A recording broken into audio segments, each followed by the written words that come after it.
Right now, Pittsburgh's best sports show is about to begin. Call us or tweet us. We've got things to talk about on the Ireland Contracting Nightly Sports Call.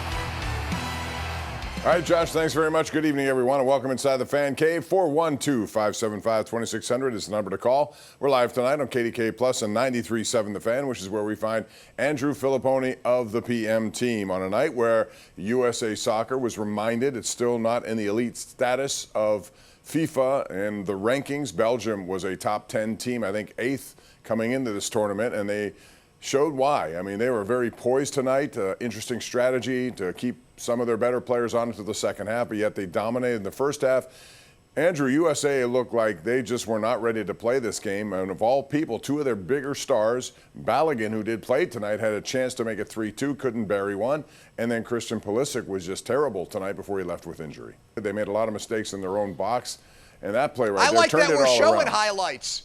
Because some channels, they just put pictures up. I like that we're showing highlights because some channels just put pictures up. Well, now that I like that. We're in the clear because that was the last game. There are no later games. So once they all sign off, then we're okay.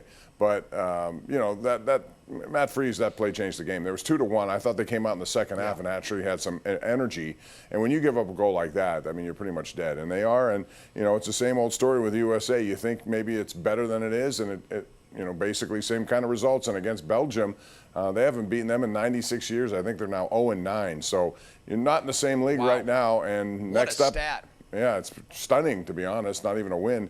But it's going to be Belgium taking on Spain, and they beat Portugal today, and it looks like that's the end of Cristiano Ronaldo's World Cup career as well. So still some good soccer to be played, but I'm sure most people will not be interested. They will be interested in the Pittsburgh Pirates starting tomorrow. 6 big games coming up. And then the All-Star break. And I'm curious your thoughts about the Pirates coming off that 2-1 weekend in Washington and what this challenge will be like. Because I think if it goes well, they could put themselves right in the middle of this thing. If it doesn't, then it may raise some questions about who might or might not be on this roster when the trade deadline comes along. Yeah, absolutely. You know, right now you've got the Phillies and Cubs, who are the 4th and 5th teams, so the 1st and 2nd wild cards. So that 3rd wild card is still up for grabs. And the Marlins had an incredible June, and the Cardinals just won't go away. I mean, the Cardinals will have a 2 or 3 game losing streak. You say to yourself, okay, they're finally coming back down to earth, and then they go and win 4 or 5 games in a row to make up for it. And I really, outside of Jordan Walker and J.J. Weatherholt, I really don't know how they're doing it. Their Cardinal magic is running wild again, and this Pirates team has a much better run differential, and yet it's way behind St. Louis right now, and that's because of what the bullpen has done and really what the starting pitching has done in a lot of spots too, not living up to the billing. So you had a great road trip as far as I'm concerned because you won the season series with Washington and you managed to split with Philadelphia. You lost to Sanchez and Wheeler. Okay, that happens. Now what you can't have is a repeat of what went on with that Braves-Dodgers 6-game stretch where you got swept by Atlanta and you lost 2 or 3 to L.A. Another measuring stick run here, week. 3 with the Braves, 3 with the Brewers, all at home. And, Bob, it starts with Skeens tomorrow night. All right, Paul, you've lost 9 in a row. You're saying you're pitching better this year than you did last year. I don't agree with that. You're an all-star. Go out and show it. Prove it. Absolutely. Tomorrow is the night to do it, and he's going against somebody he should have an advantage over. And I think the Braves have a good hitting team, but the Pirates can match them in that regard, so it's up to Skeens. And I'm sure he's chomping at the bit to get out there. It'd be a good way to start their series against Atlanta, and then 3 with the Brewers. And even after the All-Star break, Andrew, then you have the Yankees and the Cubs. So, you know, they're going to have an opportunity either to fall back or move ahead. And if they move ahead, that'll make it very interesting on August 3rd with the trade deadline. We're due for a break. We'll come back, take the phone calls, and continue this conversation with Andrew Fillipponi. It's 412-575-2600. Call us if you're driving around Pittsburgh on a beautiful night. Let us know what you think about USA being eliminated, the Pirates moving forward, and what about Jason Robertson? And for that matter, Leo Carlson. We'll get into all that coming up right here on the Ireland Contracting Nightly Sports Call.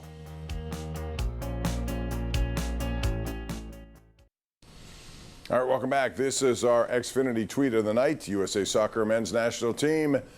It comes to an end, and boy, did it come to the end tonight as Belgium really flexed its muscles and won this game decisively 4-1. Really not many chances that I could think of for USA in that one. So it ends that way, and moving on. will be Belgium to take on Spain Friday in Los Angeles. I wanted to ask you real quick, Andrew, about two quick hockey notes. Number one, Jason Robertson goes to arbitration. Nobody gave him an offer sheet. They did give one, Philadelphia did, to Leo Carlsson, who's a 21-year-old kid with Anaheim, very good player, but they're going to guarantee him $18 million. He's the big winner here. No matter what happens, he's going to get $18 million a year for the next 5 years. Do you think Philadelphia was smart to do that, and do you expect Anaheim to match it? Yeah, I think the Anaheim probably will. They got the money to do it. He's part of their core that knocked out Connor McDavid and moved on to the second round of the playoffs. What I guess am, dumbfounded by, maybe I'm just not as adept on and as intelligent on the way these restricted free agents work. Leo Carlsson got offered $18 million. Jason Robertson was restricted, in my opinion, a better player. Connor Bedard was restricted, a better player. Why didn't those two guys get offer sheets, Bob? Am I missing something? Well, if I'm going to give up 4 first-round picks for somebody, wouldn't you rather give it up for one of those two guys? I don't get it. First of all, Carlson's 21. I think he's already become a star in this league. He's 6 years younger than Jason Robertson. That may have something to do with it. How about Bedard? Bedard is just he doesn't have a lot of help in Chicago, and I think it's affected his play. I don't know if I'd give him 15, 18, 20 million a year. Maybe some teams would have considered it.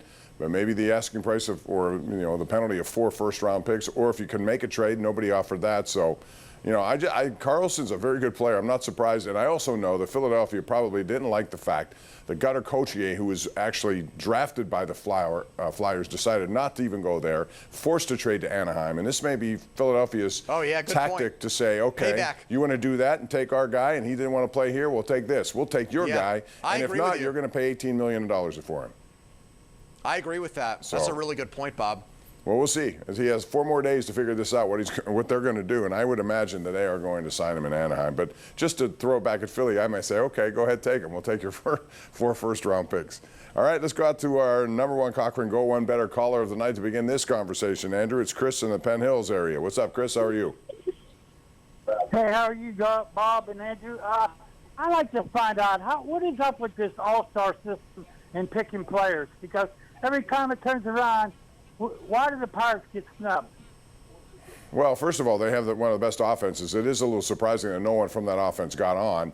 But, the fans vote number 1, which explains why some of these guys get in over more deserving people. But then it's the players. Is the commissioner at all involved in this? Because I know in the past when it comes to older players, he can say, I want this guy in. He is. Okay, well, that may have something to do with it. But I think, you just run out of space for certain guys. And eventually they will get spots, I believe. I think Lau will get a spot, and I think Ashcraft will get a spot. I don't know about Reynolds. Well, I think Ashcraft's got a better shot because the pitchers that are going to back out, like Paul Skeens, who pitches on Sunday, so will be unavailable on Tuesday. We screwed up, Bob. We let Ozzie Albies win the fan vote. Ozzie Albies has no business being in the All-Star game. I'm serious. Well, he had a good year, but not as good as Lau, for sure. No, not even close. Bryce Terang had a better year. Bryce Terang's had a better year. J.J. Weatherholt's had a better year. I could name probably 5 or 6 second basemen. Well, that's why I don't like fan voting. Deserving. I don't want to stuff the ballot box. Well, but the thing about it is, but I guess we have. It was in our hands. If we really were so passionate about making sure Brandon Lau made it to the All-Star game, we could have done something about it. I voted for him 0 times. Okay, so I'm admitting that I did not do my part, but this is what the fan vote is. It's an opportunity for us to show our appreciation for what guys are doing, and I guess we decided not to take advantage of that. And instead, someone who really has no business being in the All-Star game is not only going to go to Philadelphia, but they're going to start the game in Ozzie Albies. Yeah. First of all, I'm not a big fan of fan voting. I just think it shouldn't be done that way. I know why they do it. I know they want to engage fans. They want to make you a part of it. Well, I understand it, but but let me ask you this question: how do you feel about player vote? You should not have starters started by fan vote. If you want to have, how about the players? The players voted in Skeens. Was that a good call? They picked a guy whose WAR right now isn't even the top 40 of starting pitchers. Well, there are reputation picks out there. So the players don't get it right. The fans don't get it right. Who should pick the game, Bob? Well, I don't know. I just don't think the fans should pick starters. That's my point. You can have reserves who you think most deserves it. Someone who didn't get a starting bid, whatever the case. Whatever system they use in All-Stars, it's never going to be satisfactory to me. I just don't like it. Dan in Crafton, you're up next. Go ahead, Dan. How are you? Good. How are you guys? Good. Thank you. What's going on? Yeah, I'd like to propose a trade. I've been watching the Pirates now. I'm 65. I've been watching them my whole life, and they obviously need bullpen help. So what do you think about maybe packaging Henry Davis and Jared Triolo? I know you're not going to get a big-time reliever for that trade. No. But they definitely need bullpen help. Or maybe even Henry Davis and Nick Gonzalez. I hate to give up Gonzalez. For who, though? Who are you looking to get? That's not going to bring you all that much. I know it's not, but they need help in the bullpen. Well, that's why you got to give up prospects. If you're going to do that, you have prospects in your system who are well regarded by a lot of major league scouting services. Those are the ones who become valuable. There was a call this week. I put it on Twitter just to see what the reaction would be. Somebody called here and said, how about Mason Miller for Seth Hernandez? I thought that was interesting, only because the Pirates are in a situation where they could certainly use a hammer in the bullpen, but you'd have to give up something to get him. I still would like to get more than just Mason Miller, but you get my point, Andrew. You can't just trade Triolo and Davis and expect to get anything at this point. Well, I don't think you're going to be able to trade Henry Davis because Paul Skeens wants to pitch to him, first of all. But as far as, Mason Miller for Seth Hernandez, I don't think either team would do it. I don't think the Padres would do it. I don't think the Pirates would do it. The Pirates believe that Seth Hernandez is going to be the guy that eventually slides into Skeens' spot in the rotation when he leaves, and he becomes your next ace, the next top of the rotation guy. In San Diego, look, they've had a horrible year. They've hit worse than any team in baseball. So many of their high-paid guys have had disappointing seasons. I guess in theory they could trade Mason Miller and try to replenish their entire organization, but they're such a win-now team. I would be surprised if they waved the white flag in that way in the next few weeks. But believe me, if they wanted to trade Mason Miller, you'd have teams lining up to give up a ton of high-caliber young talent to get him. He's that good. No, there's no question about that. And the way he started this year was incredible, striking out just about everyone he faced. But you're right, the Padres are in a tough situation right now. They're jammed right in there with the Pirates, and that's the one thing the Pirates can certainly use. They're meant, Luke Weaver's a guy we've heard mentioned. You know probably more about him watching what he's done with the Mets. $11 million a year, is that somebody you would consider? And if so, what would you expect to give up? Oh, my God, yeah. I mean, he's a great setup guy. He can pitch multiple innings. He can pitch the ninth inning if you want him. You'd have him under contract for next year. But, are the Mets going to give him away? No, because their thinking is we're going to just spend our way to make the playoffs next year.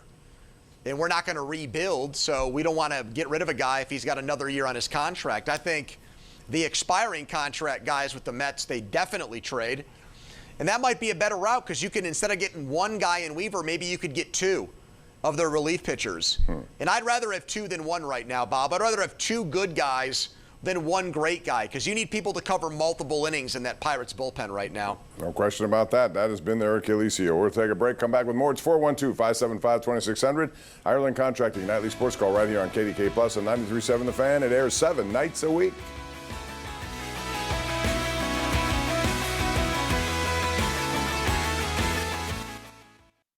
Bob Pompeani, Andrew Fillipponi back with you at 412-575-2600. On that line, we've had Troy in Mount Washington. Hello, Troy. What's up, guys? How you doing? Good, thanks. Quick comment on USA and then the Pirates.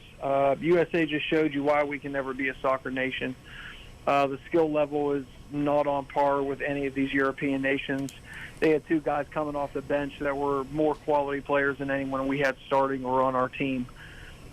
Christian Pulisic was done in 2024.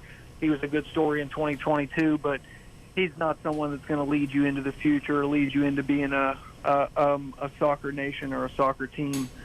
He always seems like he's injured, and in the big moments he doesn't show up. Not only was he not there today, he wasn't there the entire World Cup outside of an assist that, was a better play by Pirate stuff real quick. Him. What was that? Pirate stuff real quick.